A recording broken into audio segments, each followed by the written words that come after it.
بله. سلام جعفر. سلام. به حالت چطوره آقا امیر گل؟ چطوری پسرم؟ مرسی. شما خوب هستین؟ دست مامان این بخاری داد، گفت بدم خدمت شما استفاده کنین، هر وقت لازم نشین بعد بیارین بهمون پس بدین. دستتون درد نکنه. به خدا خیلی هم ازتون ممنونیم. اجازه میدین بیارم تو بس کنم براتون؟ والا پیری و هزار عیب. بفرم بس اینا رو بفرم.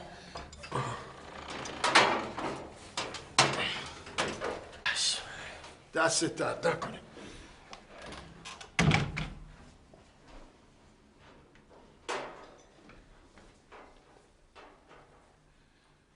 نذاری وصلش کنه ها، من مال اونا رو میندازم دور.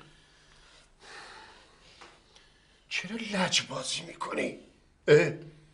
حالا به جای اینکه بگی دستت درد نکنه این جای تشکرته. نمیدونی چجوری در رو کوبید به هم که قلبم وایساد. این رسم همسایه داریه؟ من جای مادرشم. خب اون متوجه اشتباهش شده، با این کارش در حقیقت داره معذرت خواهی میکنه. نه خیر اینطوری نمیشه، باید بیاد بگه اشتباه کردم معذرت میخوام، دیگم تکرار نمیشه. ای بابا، بخشش از بزرگتر عزیزم. روح من تو کلانتری. بگیر.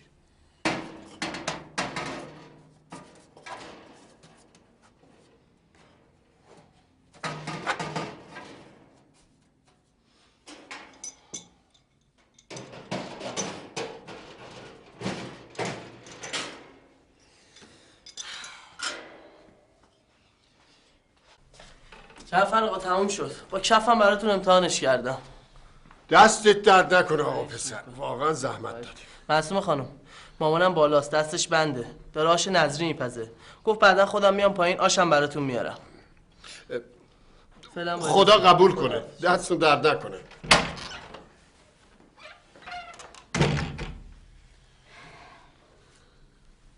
دیدی خانم جون، دیدی مردم بزرگ و کوچیک سرشون میشه. خیلی خوب بابا، قبول کردم.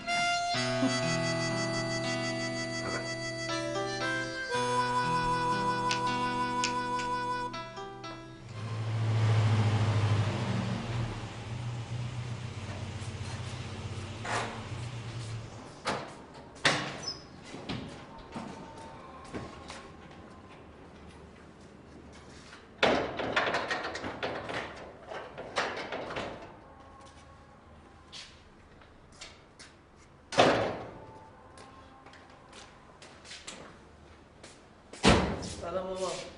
سلام. داید هنوز نیومده؟ چرا اومده؟ مگه ماشینشو ندیدی؟ نه حواسم نبود. وای بریم یه وقت نکنه دزد برده باشه. خیلی خنده داره ماشین دایی تو دوز برده باشه.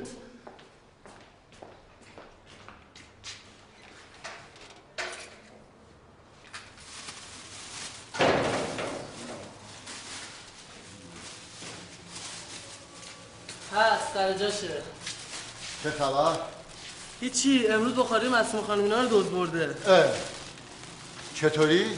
چی گذاشته دم انباری دزد اومده برده دیگه.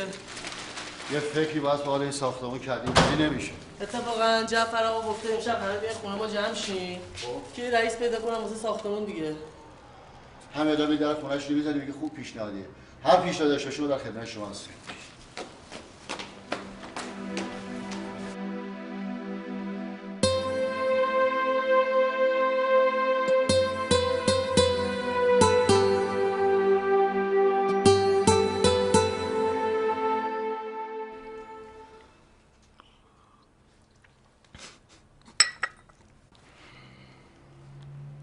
ما دیگه شدیم استخدام بابای شما. باید هر شب بیایم اینجا ساعت بزنیم و برگردیم بریم خونمون. چیه تو که بعدت نمیاد؟ پس زندایی و زهرانم استخدام کنیم که دیگه همگی دور هم باشیم. پرخوشن چی؟ اون دیگه مال توه. دیگه خودت بعد استخدامش کنی.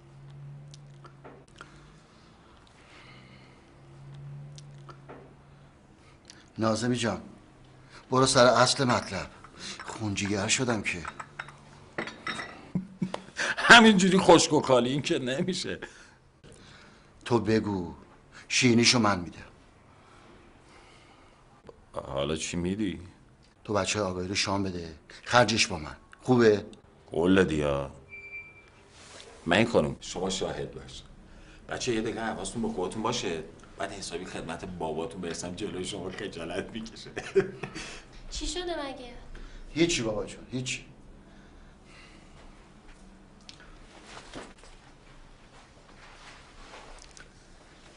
نازنین جان، خب موضوع چیه؟ آخه تو چه جور کاسبی هستی مرد حسابی؟ اون چه وضع چک نوشتنه؟ چک؟ آره چک. رفتم پرونده تو دیدم، چک هم روش بود. در وجه حامل نوشتی، روی نوشته روی مبلغش هم چسب نزدی. عباس جان وقتی چک میمیسی باید به ریال بمیسی، بعد به تومن بمیسی، در وجه شخص بمیسی، روی مبلغش هم چسب بگیری، تو ته چکت هم توضیح بدی. ای بابا، حالا این حرفا رو ولش کن، خبر رو بگو. این چک رو وقتی دادی به یارو تو قراردادت نوشتی؟ حالا چه جوری میخواد ثابت کنی اون چک مال این قرارداده؟ مرده که حقه باز اینقدر حرف زد که مخ منو خورد. چکو از من گرفت و بعدم پشت قرارداد می نویسم. بازم بگم نازمی جان، میدونی چی اصلا؟ تو یه کلاس بذار، من پیام پیش کلاست راجب چک، سفته، برا چه میدم این چیز حرفا درست میخونم. خوبه؟ خبر بگو. بگم نازمی جان تو بگو دیگه، منو کشتی. نشو بیام به عباس آقا طرف دستگیر شد. جدی میگی؟ دروغم چیه؟ خدا رو شکر. حالا این که خبر اصلی نبود. خوشبختانه اینقدر پول داره که جواب تو 1 کیلو بده. تازه اون بنگادارم دستگیر شد، شریک جرمه.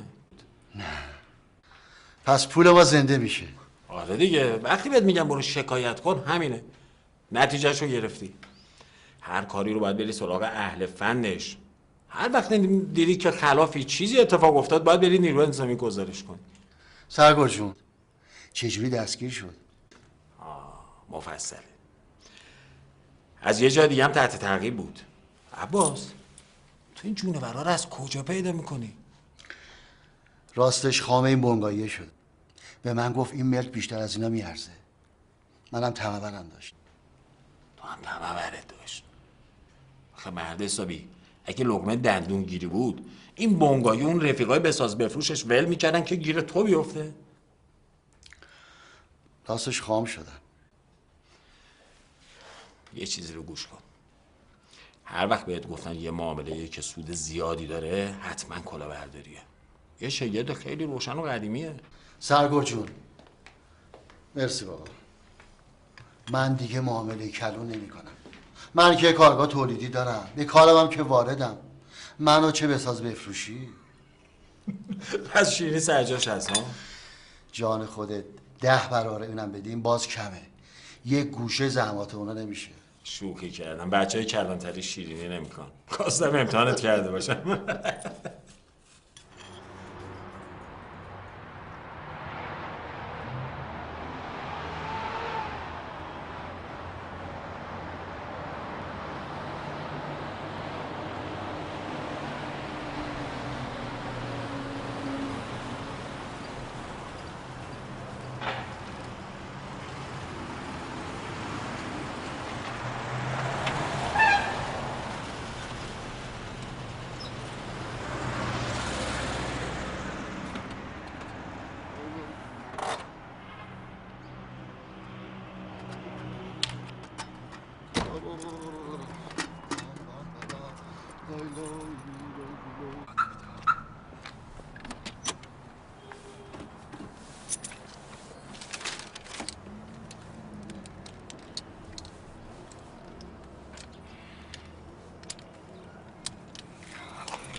از قدیم گفتم پای مرغتو خوب ببند، همسایت رو دزد نکن. حالا بهتره بگی ماشینت خوب قفل و زنجیر بکن که دوز راحت نبرتش.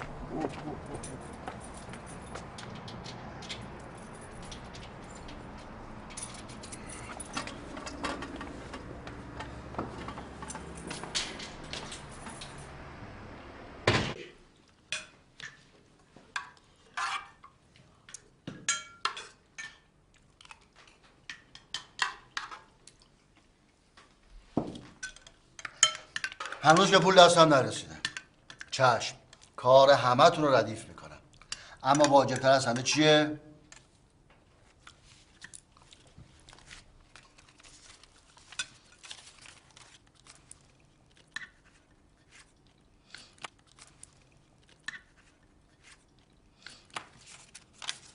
بفرمایید.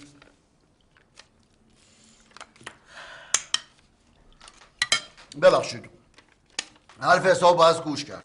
بابا با تاکسی برم؟ چرا با تاکسی؟ خودم میرسونمت. دوباره زندگی شیرین میشود.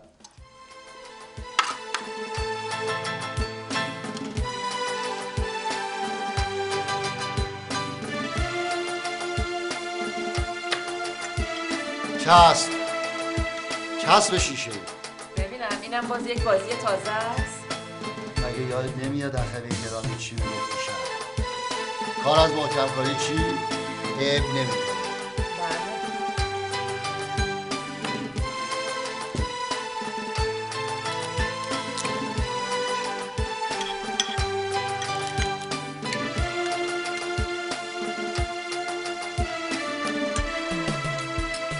اینو بده به آقای صالح. سلام منم بهش برسون، بگو فورا میام حسابتون میرسه. حتما. دوباره زندگی شیرین میشود.